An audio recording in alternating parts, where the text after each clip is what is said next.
এই ভয় দেখিয়ে দেখিয়ে লাউডস্পিকার খোলানো হচ্ছে, এটা করে কিন্তু আগামী দিনে তারা একটা দাঙ্গা বাঁধানোর চেষ্টা করছে। আমি মনে করি এটা তাদের যে বিফলতা, তাদের যে দুর্বলতা সরকারের, সেইটাকে ঢাকার একটা বৃথা চেষ্টা। যাদের শোকজ বা সাসপেন্ড করলেন তাদের বিরুদ্ধে আইনত কি পদক্ষেপ নিয়েছেন আপনারা? খুব বুঝে গেছে 5 বছর তাদের সময়সীমা, তার মধ্যে যতটা পারছে লুটে পুটে নিচ্ছে।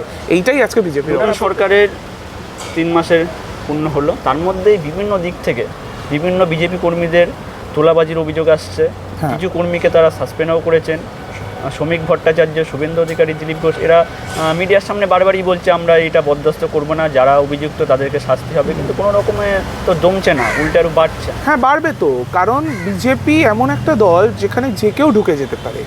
কারণ বিজেপির ওই মিসড কল দিয়ে দিয়ে মেম্বারশিপ হয়। তা আপনি চাইলে, আমি চাইলে, আমরা যে কেউ, মানে কারোর অনুমতি লাগবে না, একটা মিসড কল দিলেই ওদের মেম্বার হয়ে যাওয়া যায়। তো মেম্বার হয়ে যাচ্ছে, তারপর গলায় একটা অরেঞ্জ রঙের একটা উত্তরীয় পরে নিচ্ছে, মাথায় একটা ফেট্টি, কপালে একটা অরেঞ্জ তিলক, হয়ে যাচ্ছে। এই গেরুয়াকরণ হয়ে গেল। সঙ্গে সঙ্গে তারপরেই তারা নিজেদের হুজ্জুতি, নিজেদের চাঁদাবাজি, তোলাবাজি তারা শুরু করে দিচ্ছে। এটাই জায়গায় জায়গায় এই জিনিসটাই হচ্ছে। এই তোলাবাজে বিজেপি ছেয়ে গেছে, বিজেপির কোনো কন্ট্রোল নেই। শ্রমিক ভট্টাচার্য ভালো মানুষ হতে পারেন, কিন্তু মানে কিছু মনে করবেন না স্যার, আপনার পার্টির কেউ আপনার কোনো কথা পোছে না, তারা উল্টে আপনার সম্বন্ধে মিম বানায়, আপনাকে নিয়ে খিল্লি করে। তো ওই জন্য মানে এই শ্রমিক ভট্টাচার্যের বক্তব্য তার কোনো মানেই হয় না, তার কোনো মানে নেই। বিজেপির মধ্যে যে দুর্বৃত্তায়ন আগেও ছিল, আগে অন্যরকম ছিল, এখন সেই জিনিসটা পুরো নিট অ্যান্ড ক্লিন করাপশন চলছে, একদম করাপশন চলছে। তার উপরে সরকার, মানে দলেরও কোনো কন্ট্রোল নেই এবং সরকারের কোনো অ্যাকশনও নেই।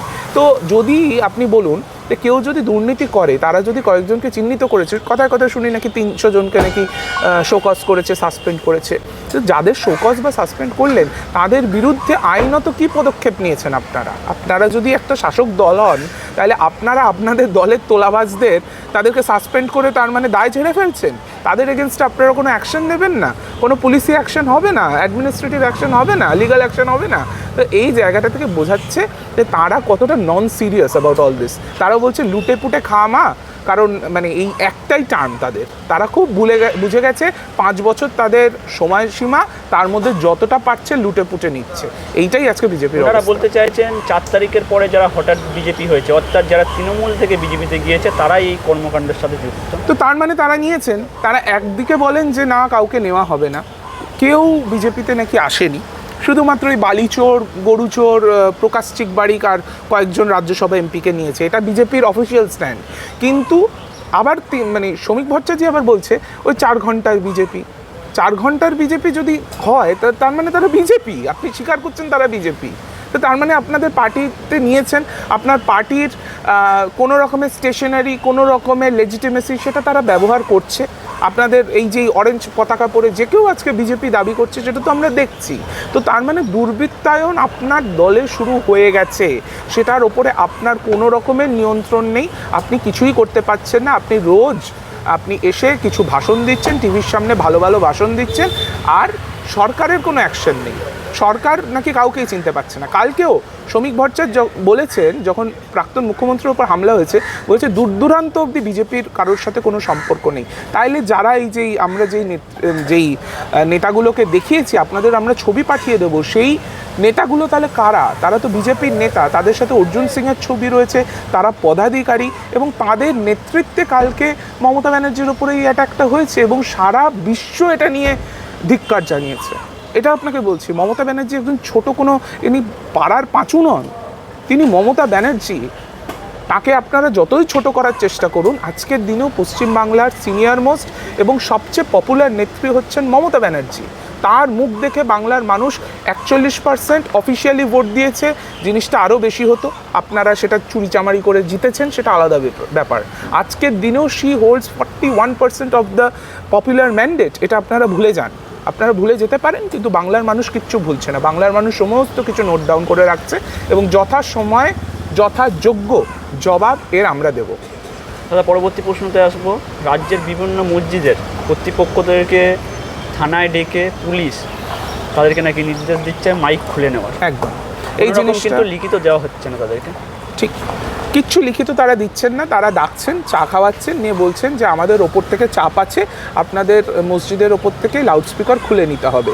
এই যে মানে একটা ভয় ভীতি দেখানো, তারা তো এক সময় বলেছিলেন যে ভয় আউট ভরসা ইন, সেই জায়গা থেকে আমরা দেখছি একটা ভয়ের একটা বাতাবরণ তারা সৃষ্টি করছে।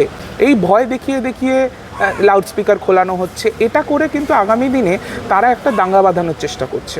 কারণ মানে মানুষ এত কিছু বোঝে না, যারা গ্রামের মানুষ হয় না তারা এত কিছু বোঝে না। তারা বুঝবে যে ও তাহলে ওই সরকার, ওই হিন্দুদের সরকার, তারা এসে আমাদের মাইক খুলে নিল, এই জিনিসটা তারা ভাববে, নিয়ে গ্রামে গ্রামে একটা হিন্দু মুসলিমের একটা দাঙ্গা বাঁধবে। কারণ তারা তো বুঝবে না, তারা গিয়ে নিজেদের প্রশ্ন করবে হচ্ছে ইমাম সাহেবরা বলবে যে আমাদের পুলিশ বলেছে খুলে নিতে। এটা করে মানুষের মধ্যে একটা বিক্ষোভ সৃষ্টি করার এটা একটা চেষ্টা। এবং আমি মনে করি এটা তাদের যে বিফলতা, তাদের যে দুর্বলতা সরকারের, সেইটাকে ঢাকার একটা বৃথা চেষ্টা মাত্র। মানে ধর্মের দিকে চলে যাওয়া হচ্ছে না, ধর্ম করে এগুলো হচ্ছে মানুষকে ভুলিয়ে রাখা। অ্যাকচুয়াল তারা যেগুলো তাদের যেগুলো পারছে না যেগুলো করতে, বিফলতা যেগুলো, ধরুন অন্নপূর্ণা ভাণ্ডার দিতে পারছে না, ধরুন ডিএ দিতে পারছে না, যুব শক্তি দিতে পারছে না, কিছুই তো পারছে না। এখন অবধি তো এই সরকারের কোনো অ্যাচিভমেন্ট নেই। তো সেই সরকার চাইছে মানুষকে এই সমস্ত করে ভুলিয়ে রাখতে। কিছু সংখ্যক মানুষ হয়তো এই জিনিসটাকে সমর্থন করতে পারে, আর কিছু সংখ্যক মানুষ খেপে যাবে, ব্যাস এবার তোলা লড়, আমাদের আর কিছু করতে হবে না। এইটাই হচ্ছে ব্যাপার। আর আপনাদের আমি এই জিনিসটাও বলি যে এটা করে তারা কিছু করতে পারবে না, কারণ আইন অনুযায়ী একটা ডেসিবেল বেঁধে দেওয়া আছে, সেই ডেসিবেলের মধ্যে রাখলেই তো হলো।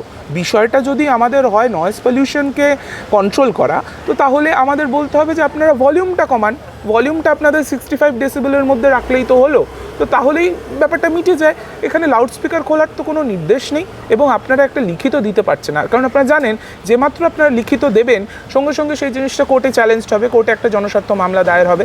আমরা আপনাদেরকে তৃণমূল কংগ্রেসের পক্ষ থেকে এটা আশ্বস্ত করতে পারছি যে যেই সমস্ত মসজিদ কমিটি হোক, মন্দির কমিটি হোক, তারা যদি আমাদের সাথে যোগাযোগ করেন, তাদের জনস্বার্থ মামলা দায়ের করতে আমাদের দলের তরফ থেকে আপনাদের মানে লিগ্যাল সাপোর্ট দেওয়া হবে।